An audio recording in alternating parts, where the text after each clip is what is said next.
तो आज हम जिस मूवी को एक्सप्लेन करने वाले हैं वो मूवी एक सच्ची घटना पर आधारित है।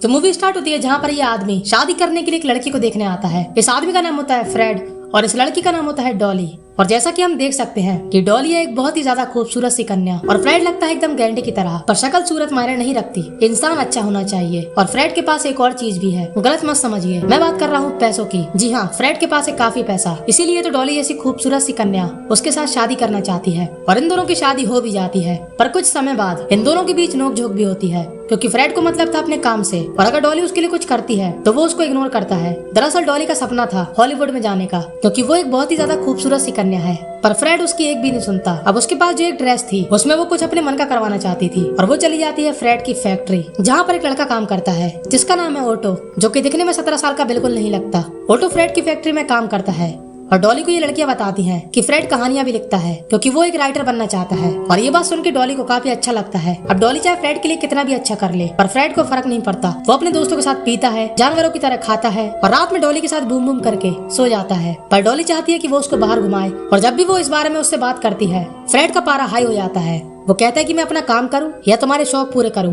अगले दिन वो फ्रेड से कहती है कि मेरी सिलाई वाली मशीन खराब हो गई है, तुम अपने एक वर्कर को भेज देना मशीन ठीक करने के लिए। और फ्रेड की फैक्ट्री में एक ही वर्कर था जिसका नाम था ओटो, जो कि दिखने में 17 साल का बिल्कुल नहीं लगता। पर मशीन खराब नहीं होती, वो बाद में अपने हाथों से उस मशीन को खराब करती है, क्योंकि फ्रेड उसको अटेंशन देता नहीं था और अब उसको दूसरे का चाहिए अटेंशन। और ओटो जेंटलमैन बनके डॉली के यहाँ पर पहुंच जाता है और उसकी पड़ोसन उसको देख लेती है। डॉली उसको अपनी मशीन दिखाती है। ओटो कहता है कि ये मशीन नई है, इसमें कोई भी प्रॉब्लम नहीं है, क्योंकि प्रॉब्लम थी डॉली के अंदर। तब डॉली उससे कहती है कि मशीन को भूल जा और मैं जैसा बोलूं वैसा करो। वो कहती है कि पहले मेरी चप्पल उतारो। तब ओटो की हालत खराब हो जाती है। तब डॉली कहती है कि तुमने कभी किसी लड़की के लिए ये सब नहीं किया क्या? तब ओटो कहता है कि नहीं, मैंने अभी तक एक भी खाता नहीं खोला। तब डॉली कहती है कि अपने कपड़े खोलो और डॉली उसको घूरने लगती है और हमको लगता है कि ओटो आज अपना पहला खाता खोल देगा, पर ऐसा नहीं होता।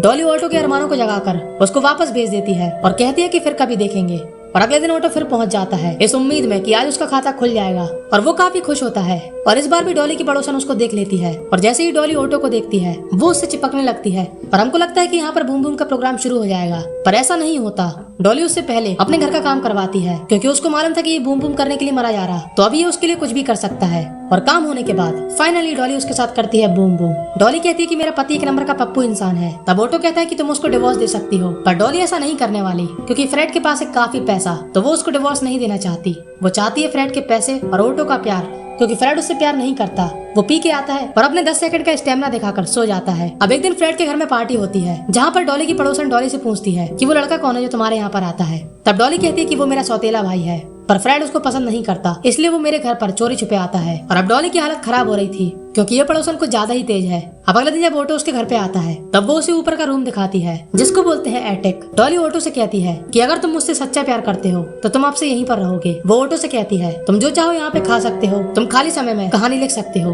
क्योंकि तुम एक राइटर बनना चाहते हो, और फ्रेड के जाने के बाद जब चाहो मेरे साथ सुहागरात मना सकते हो। पर डॉली उससे कहती है कि तुम इस घर से बाहर नहीं जा सकते, और ओटो हो चुका था उसके प्यार में पागल, तो वो उसको हाँ कर देता है। अब ओटो अच्छे से अच्छा खाना खाता है और जब फ्रेड घर पे होता है तब वो अपनी स्टोरी पे मन लगाता है, और जब फ्रेड चला जाता है तब वो डॉली के साथ बूम बूम का मजा उठाता है। पर वो डॉली से सच्चा वाला प्यार करता था और इसलिए उसकी फ्रेड से जलती थी, क्योंकि उसके साथ बूम बूम तो फ्रेड भी करता था। और ओटो को फ्रेड के ऊपर काफी गुस्सा आता है, पर वो डॉली के लिए अपने आप पे कंट्रोल करता है और ओटो को अपनी ये वाली लाइफ अच्छी लगने लगती है और ये तीनों अपनी लाइफ में खुश होते हैं। पर एक बार जब फ्रेड डॉली के साथ चरम सुख ले रहा होता है तभी ओटो से एक किताब गिर जाती है और फ्रेड वो सुन लेता है, पर डॉली उसका ध्यान भटका देती है।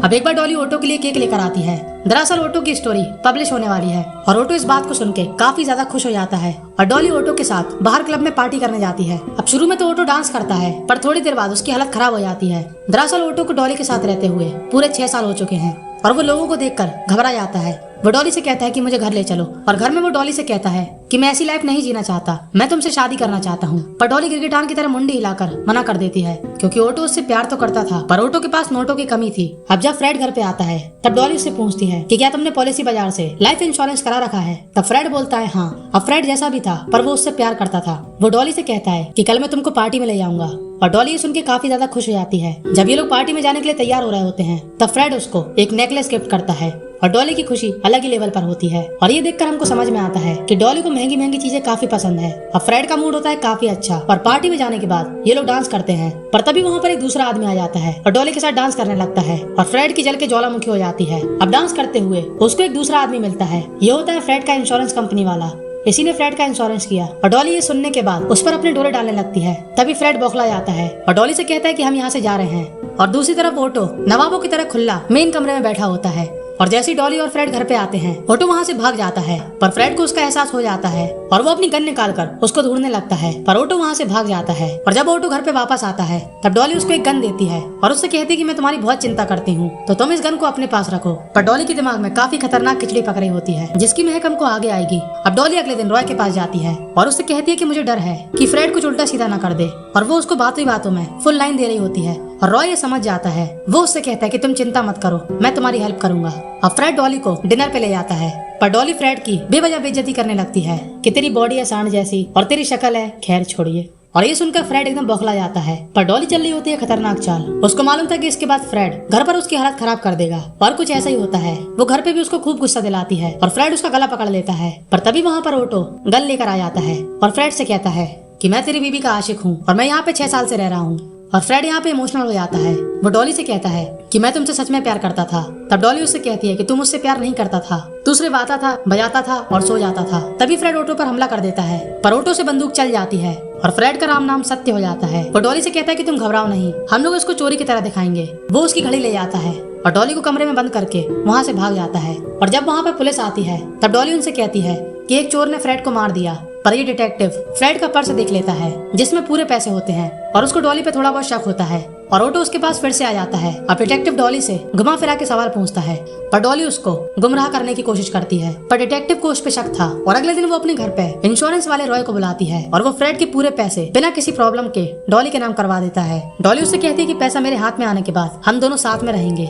और दूसरी तरफ ओटो इन दोनों की सारी रोमांटिक बातें सुन रहा होता है और उससे रहा नहीं जाता और वो नीचे देखने जाता है कि आखिर यहाँ पर क्या हो रहा। और वो जो नहीं देखना चाहता था नीचे वही हो रहा था और उसको काफी बुरा लगता है। अब रॉय के जाने के बाद वो ओटो से कहती है कि हम लोग यहाँ से चले जाएंगे। पर ओटो उसकी एक भी बात नहीं सुनता और तभी डॉली कहती है कि हम लोग हॉलीवुड जाएंगे और वहाँ पर तुम एक बड़े राइटर बन सकते हो। और ओटो उसकी बात मान जाता है। अब ये लोग आ जाते हैं हॉलीवुड पर डॉली अभी भी ओटो को छुपा के रखती है और हॉलीवुड में डॉली एक बहुत बड़े वकील को फंसा लेती है। और ओटो को काफी गुस्सा आता है कि ये बूम बूम के लिए मेरे पास आती है और पैसों के लिए दूसरे के पास जाती है। और अगले दिन डॉली का वकील उसको बहुत ही महंगी अंगूठी के साथ प्रपोज कर देता है शादी के लिए। और उस अंगूठी को देखकर डॉली फूले नहीं समाती और उसको तुरंत हाँ कर देती है। और घर पे आने के बाद इन दोनों की रोमांटिक बात चल रही होती है और ओटो हमेशा की तरह ये सुन रहा होता है और उसके सबर का बांध इस बार टूट जाता है। वो सीधा जाता है उसके वकील के पास और उससे कहता है ये हम सभी मर्दों का फायदा उठाती है, तुम्हारा पैसा लूटेगी और बूम बूम करेगी मेरे साथ। और उसके वकील को ओटो की बात पे यकीन हो जाता है और वो डॉली को छोड़ के वहाँ से चला जाता है। वो अपनी अंगूठी भी ले जाता है क्योंकि वो पक्का वकील था। और अगले दिन तक ओटो अपने आप को सरेंडर कर देता है कि फ्रेड को उसी ने मारा। पर ओटो की कहानी की वजह से वो बन चुका था सबका हीरो। उसके काफी सपोर्टर उसको सपोर्ट करने लगे और उसको एक अच्छा वकील भी मिला। और डॉली का वकील वही पुराना वाला था क्योंकि उसको भी पैसे कमाने थे। वो डॉली के साथ हुए कांड को भूल चुका था और डॉली का केस लड़ने के लिए तैयार हो गया था। और ओटो को हो जाती है सजा क्योंकि अदालत में सबूत चाहिए था जो कि ओटो के पास नहीं था और गन में फिंगरप्रिंट भी उसी के थे और उसने सरेंडर भी किया था। पर डॉली को उसके लिए काफी बुरा लगता है। पर ओटो के तो बेचारे लग चुके थे और हम सभी को ओटो के लिए दिल से बुरा लगता है। और बस यहीं पर ये मूवी दी एंड हो जाती है। और आप लोग मूवी का नाम और इस मूवी को कैसे देखें, इन सभी सवालों का जवाब मिलेगा आपको मेरे टेलीग्राम पर, जिसका लिंक दे रखा है डिस्क्रिप्शन में, जिसको आपको ज्वाइन करना है। और ऐसी अद्भुत और संस्कारी मूवी के लिए हमारे चैनल को सब्सक्राइब करना मत भूलना। और अगर आप चाहो तो अपने समय का बहुमूल्य हिस्सा निकाल कर ये साइड वाली वीडियो को भी देख सकते हो।